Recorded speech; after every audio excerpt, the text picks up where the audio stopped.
ओम शांति। साकार बाबा के अंग संग के अनुभव में ब्रह्मा कुमार ब्रजमोहन भाई, जो शांतिवन मधुबन से हैं, भाई जी कहते हैं, जब हमारे लौकिक परिवार में से हम सभी माता पिता, मैं और मेरा छोटा भाई पहली बार ब्रह्मा बाबा से मिले तो बाबा ने हरेक को अलग अलग राय दी। बाबा ने मुझे कहा कि तुम अपनी पढ़ाई पूरी कर लो। उस समय मैं चार्टर्ड अकाउंट की ट्रेनिंग ले रहा था। मैंने ट्रेनिंग पूरी होते ही दिल्ली के एक बड़े व्यापार क्षेत्र सदर बाजार में अपना एक ऑफिस खोलकर चार्टर्ड अकाउंट्स की प्रैक्टिस शुरू कर दी। बाबा ने कहा तुम नौकरी कर लो। अभी 6-7 महीने ही पूरे हुए थे कि हमारा फिर से माउंट आबू आना हुआ। तब मैं पांडव भवन में बाबा से मिला।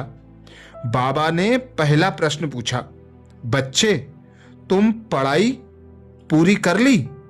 तुमने पढ़ाई पूरी कर ली? मैंने बड़े फकुर से कहा कि हाँ बाबा, मैंने पास कर लिया है और सदर बाजार में ऑफिस खोला है सीए की प्रैक्टिस करने के लिए। बाबा मुस्कुराए और बोले, बच्चे थोड़ा नजदीक आओ। मैं बाबा के नजदीक तो खड़ा ही था और थोड़ा नजदीक हो गया। फिर बाबा ने कहा, तुम यह प्रैक्टिस ना करो, उसमें बुद्धि बहुत लगती है, तुम नौकरी कर लो। मैंने कहा, जी बाबा। मैं वापस आ गया और अपने भाई को कहा कि जो भी मेरे ऑफिस में क्लाइंट्स की किताबें आदि हैं वो वापस कर दो। फर्नीचर नए बने राजौरी गार्डन सेंटर दिल्ली में दे दो। फिर मैंने अपने जीवन में पहली बार अखबार देखा। उसमें चार्टर्ड अकाउंटेंट्स की नौकरी का विज्ञापन था। वो फर्टिलाइजर कारपोरेशन ऑफ इंडिया की एक नई फैक्ट्री पंजाब भाखड़ा नंगल में खुल रही थी। भारत में कई जगह पर उनकी फैक्ट्रीज थी। मैंने हाथ से अर्जी लिख कर दी। मुझे यह पता नहीं था कि अर्जी टाइप कराते हैं। चूंकि बाबा की शक्ति थी तो मुझे इंटरव्यू के लिए बुलावा भी आ गया। जीवन में पहली बार मैं अकेला दिल्ली से बाहर इंटरव्यू के लिए गया। मैंने देखा ट्रेन में 8-9 कैंडिडेट्स उसी पोस्ट के लिए इंटरव्यू के लिए जा रहे थे।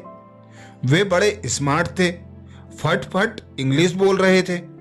मैं इंग्लिश तो जानता था परंतु कभी उतना बोलने का मौका नहीं मिला था। उन्हें देखकर मुझे लगा कि मैं उनके मुकाबले कमजोर कैंडिडेट हूं। क्वालिफाइड तो हूं पर शायद ही मुझे नौकरी मिले। इंटरव्यू में जब मेरी बारी आई तो मुझसे किताब के 5-6 प्रश्न पूछे गए। मैं उनके ठीक रीति से उत्तर नहीं दे सका क्योंकि मैं काफी समय से पढ़ाई छोड़ चुका था और बीके होने के नाते मेरा ध्यान ईश्वरीय सेवाओं में अधिक रहता था। लास्ट प्रश्न पूछा कि कितनी तनख्वाह लोगे? मुझे तो पता ही नहीं था कि तनख्वाह में पे स्केल क्या होता है, इंक्रीमेंट क्या होती है। मैंने कहा, आप जो दे देंगे।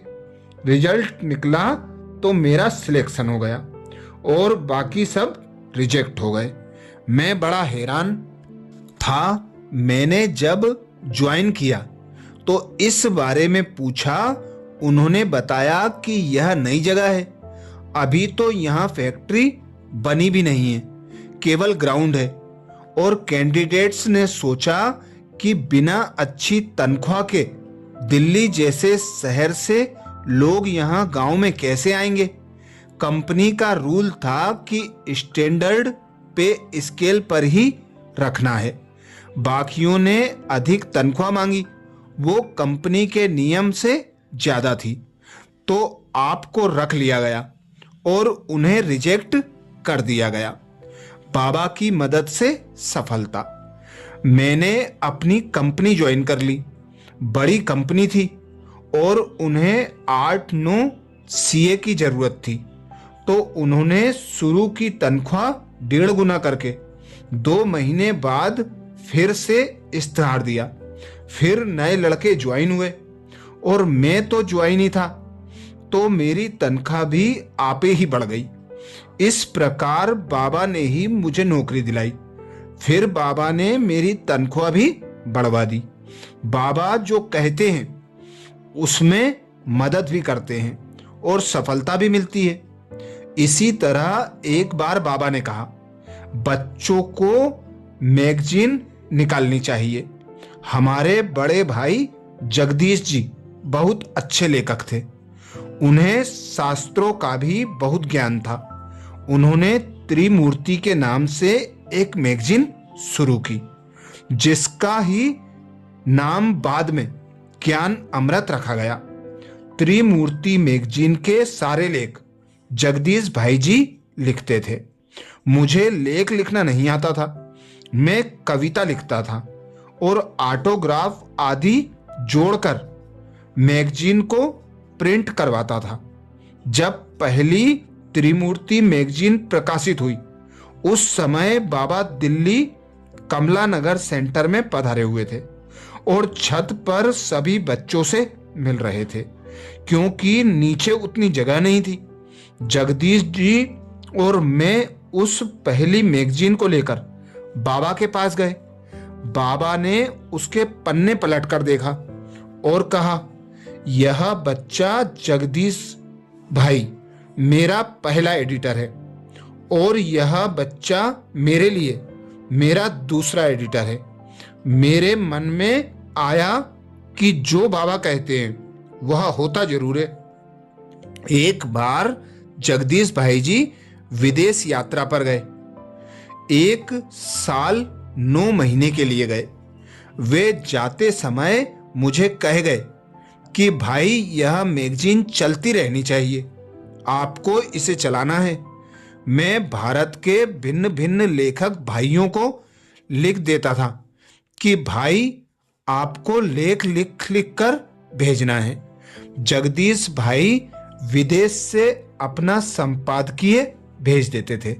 मैं कविता लिख देता था।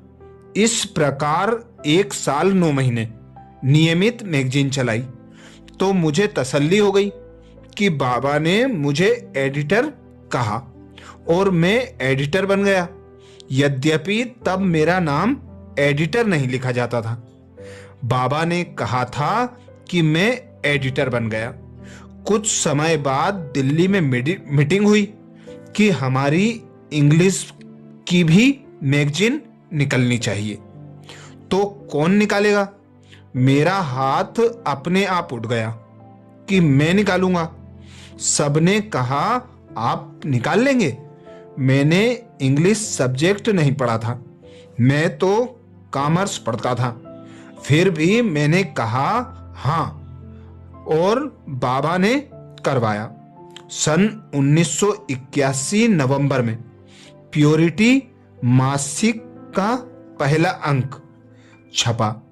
प्योरिटी मासिक 39 वर्षों तक 2020 तक चली। मैं माउंट आबू ट्रांसफर हो गया तो मैंने खुद ही उस मैगजीन को बंद कर दिया। प्योरिटी मैगजीन में मेरा नाम एडिटर के रूप में छपा। देखो, बाबा ने कहा था और मैं एडिटर बन गया। जब 1 साल 9 मास पत्रिका चलाई थी, तब मैं गवर्नमेंट एम्प्लॉय था और कोई गवर्नमेंट एम्प्लॉय एडिटर नहीं बन सकता था। लेकिन जो बाबा ने कहा था वह पूरा हुआ और 1981 में मैं एडिटर बन गया।